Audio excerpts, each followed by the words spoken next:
Bob, can you mute yourself, too? Hey, Coach, on this shot, I think close to 75% in the second half against Florida just a couple of days ago. You guys held them to less than half of that in both halves. Just how important was that defensive effort tonight? And then how important is it for that kind of stuff to travel with you on the road? Yeah, Curtis, I mean, defensively right now, at least, through this stretch, we're playing at an elite level. We have really good size in that starting unit from a defensive standpoint. I think we've been much more defensive disciplined than we were earlier. I thought DC Tony on number 11, Matthew Morrell, did a phenomenal job. I think he had 5 points until the game was, kind of down the stretch there where they were trying to score quickly. But obviously the key tonight was that 13-0 run where we held them scoreless for 6 minutes, and to go on the road in this league and to lead for 38 minutes and have the home team only lead for 1:12. I mean, it's a testament to how hard we played for sure. And then with the offensive execution, you mentioned how Ole Miss switches up their defensive looks. Just wondered what your thoughts were on how the team approached that tonight. And then especially in the second half, looks like you cut the turnovers in about half. Yeah, I mean, that first half having 9 turnovers, Curtis, really hurt us. But you look at our field goal percentage in the first half at 52%, and then we followed up in the second half. Not a great percentage at 44, but for the game, we shoot 48%. I mean, you take that any night on the road, and if we could just eliminate some of those turnovers, I think we could have had a better offensive night. But I thought that, from an offensive standpoint, we made 8 threes. We now have Trey Wade at the 4 spot going 2 for 2 from 3, and Jalen Williams went 2 for 3. Those 4 threes kind of open up the floor for dribble drive angles as well. So just a really good job by our guys, both offensively and defensively tonight. Thanks, Coach. Scotty. Yeah, Coach, I'm just curious for your thoughts on the play of your front court as a whole. Looked like Jalen and Trey were really engaged on both ends, and Kamani too. I think he was a plus when he was called on.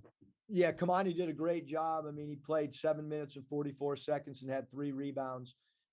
He was +3 in his 7.5 minutes. And again, I thought everybody played really well. I thought, Devo came in and defended his position, and but obviously our front court right now, I mean, those guys, Trey's rebounding the ball. That was the one area, but to think that Trey, not only those 2 guys go, 4 for 5 from 3, but let's throw in the fact that they had 8 assists as well, with Trey Wade having 5 assists and 0 turnovers. He was just absolutely phenomenal tonight on both sides of the ball. And I guess just specifically, what did you guys do to maybe limit Ruffin? I think he only had 1 bucket in each half. Yeah, I thought we did a really good job trying to carry a hand, try to keep him in front of us. We shrunk the floor. We bluff stunted. All those terms are some of the things that we worked over the last 2 days to try to make him play in a crowd, to try to not allow Ruffin, number 2, to get out and play in transition, where, was a game plan. And we felt like Morrell 11, as well as, Ruffin number 2, we had to do a great job on those 2. And if we gave up some stuff inside to number 3, Brooks, at least that would not allow, 3 balls, because we knew Brooks was around the rim. So we were willing to live with his baskets, but did not want Morrell or Ruffin to have any good, clean looks. Hutch. Yeah, Coach, y'all have taken more free throws than pretty much everyone in the country. And tonight, until the last minute and a half, they started fouling you on purpose. You only had 2. Was that just kind of the nature of the game, or what do you think contributed to that? Yeah, I mean, sometimes, the defense that a team plays, I did think early on we settled for too many threes, and then that allowed us not to get an early bonus in the first half. But, the name of the game is just to try to win. It's not, we're not trying to just draw free throws because we lead the country in that category. And tonight you have to credit the opposition for understanding that FTAs, or free throws attempted, is a big part of our game from an offensive standpoint. And they kind of took that away. And so you have to tip your hat off to Coach Davis for not, putting his guys in position to foul our dribble drive penetration. And also, how would you assess JD's performance tonight? 25 points. I mean, I thought he was awesome. I mean, you're asking him to do a lot by scoring and then also being a point guard. And he did have 5 assists. We'd like him to continue to work on taking care of the basketball, the 5 turnovers, a little bit much, but obviously when you play someone 37.5 minutes, you really, really rely on him, not only from an offensive standpoint, but he was the one that was assigned defensively to guard Ruffin. Christina?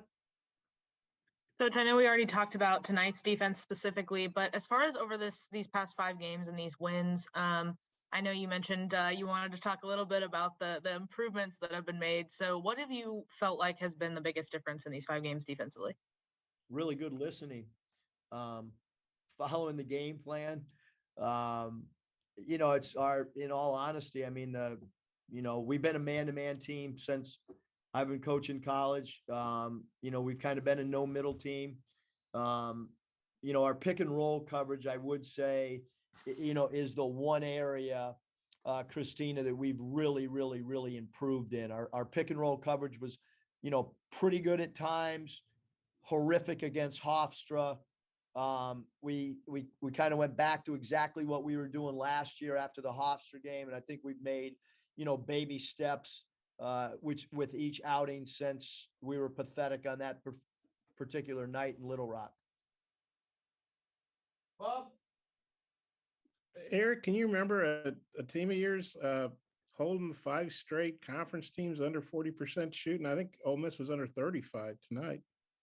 I mean, I know it's really hard to do, Bob. A couple years at Nevada, I think we had phenomenal defensive teams. I don't have the stats in front of me, but certainly over this 5, game stretch to do it in the SEC, and I think that it's something we got to look up. Back-to-back road games on what we've held our opponents to too. Mike, you got that stat for us? Yeah, it was the first time we've ever held SEC opponents in back-to-back road games below 60.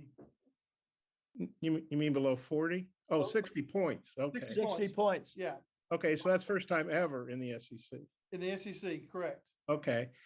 And then Eric, that 3 that JD hit at the end of the half, even when Ole Miss opened up with a 6-0 run, you guys stayed in the lead because of that shot. How big a shot was that, do you think, at the end of the half, about 30-footer or something? Yeah, I thought it was huge. Number one, just recognition of shot clock, recognition of game clock is really important. That's one area that he's definitely improved on.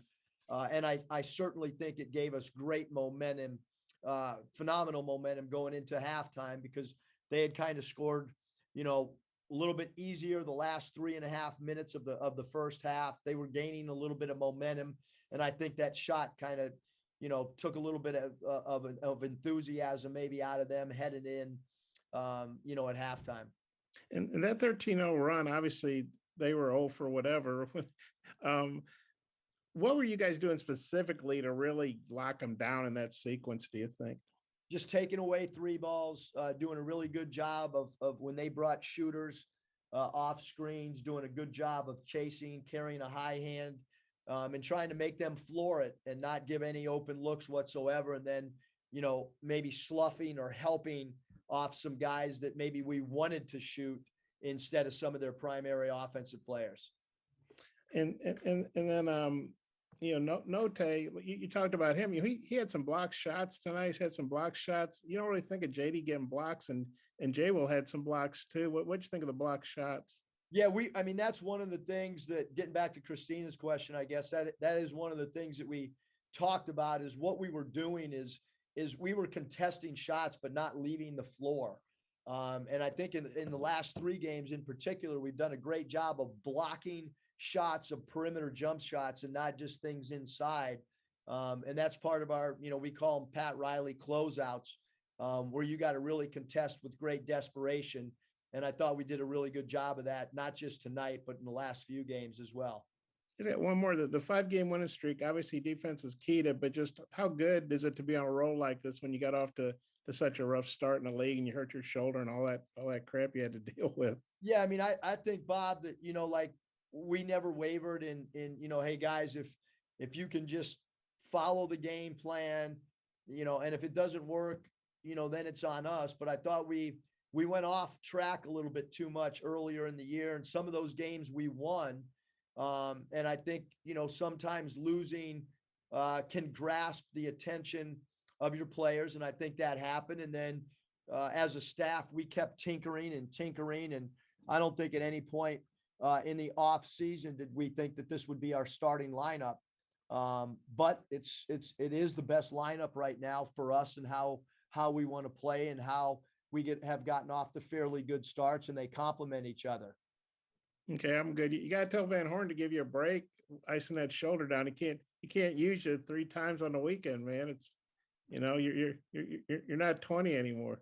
I thought that my wife traveling was going to help, but it was a long night. Sleeping in a beach chair doesn't really help. Maybe you should have had a pina colada or something. Might have helped. Okay, thanks. Thanks, Coach. Thanks, you guys.